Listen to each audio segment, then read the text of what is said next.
Okay, we're just going to do a quick practice of estimating using mixed numbers because we haven't done estimating very much with fractions yet.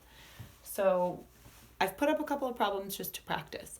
You can pause the video and copy this on a scrap piece of paper and follow along, or you can just watch, and you'll be trying them in the ClassKick worksheet today, or you'll be trying some estimates there.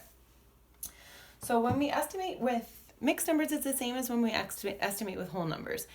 All we're trying to do is to get an answer that's going to be kind of close to our real answer, so that when we check our real answer, we can see if it makes sense. And so in order to get something close, we just want to use numbers that are easy for us to work with and that are pretty close to the numbers that we're starting with. So let's take a look at a couple of examples. Like in this one. If I have 5 3/8 and I'm taking away 1 1/8, well, 5 3/8 is not all that helpful to work with, but I know that it's pretty close to 5 1/2 because 4/8 is a half. And halves are pretty easy for me. So I could round this all the way down to 5 if I wanted to round to the nearest whole number. Or I could get an even closer estimate and do 5 1/2 instead. 1 1/8, well, it's pretty close to just one whole. 1/8 is not very big, so we'll just say 5 1/2 minus 1 is equal to 4 1/2. And that's my estimate. Okay? So I rounded both numbers to other numbers that were close, but that were a little easier to work with, a little friendlier. 12 7/12 plus 8 11/12. So same thing, I could round up because this fractional part is more than a half, so that's how we would round whole numbers up.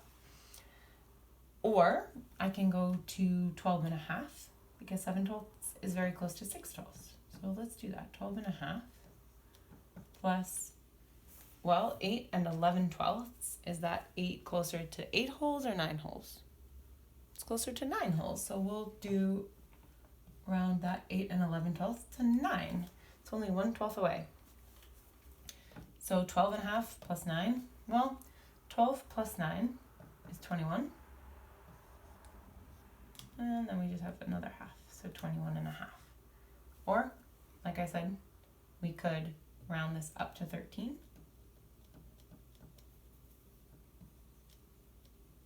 And that makes 22. There's not a perfect way to estimate. As long as your numbers that you're using are close to your real numbers, and as long as they're easy for you to do mentally, then that's okay. 6 1/3. Well, let's round that to 6 holes. It's closer to 6 than it is to 7. And we would round 4 2/3, probably up to 5 holes. So 6 minus 5, my estimate would be 1. I could also round this to 6 1/2 minus 4 1/2. And my estimate would be 2. And either of those are okay. 9 7/8, what is that pretty close to? Pretty close to 10. 10 is a super friendly number. So that's a nice one to round to 2.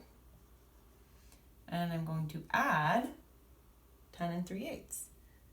I can actually just go ahead and add 10 3/8. There's no real reason that I need to round anything right there. It's 20 3/8. Or if I want to work with friendly numbers, I could turn my 10 3/8 into 10 1/2. And then my estimate would turn into 20 1/2. And I'm looking for some answer that's kind of close to 20 1/2. 3 5/6 is close to which whole number? 4. 4 minus 2 1/6. Let's make that 2 1/6 a 2 because it'll be easier to work with. 4 minus 2 is 2. Last one, 15 3/5. Because my whole numbers are a little bit bigger, I'm just going to round to the nearest whole number. So instead of doing, I could round to 15 1/2, but I'll just keep it easier and make it rounded up to 16. And my 10 1/5, I will round down to 10 10 and 1/5 is closer to 10 than it is to 11. So go round that down. 16 plus 10 is 26. And that is estimating with mixed numbers.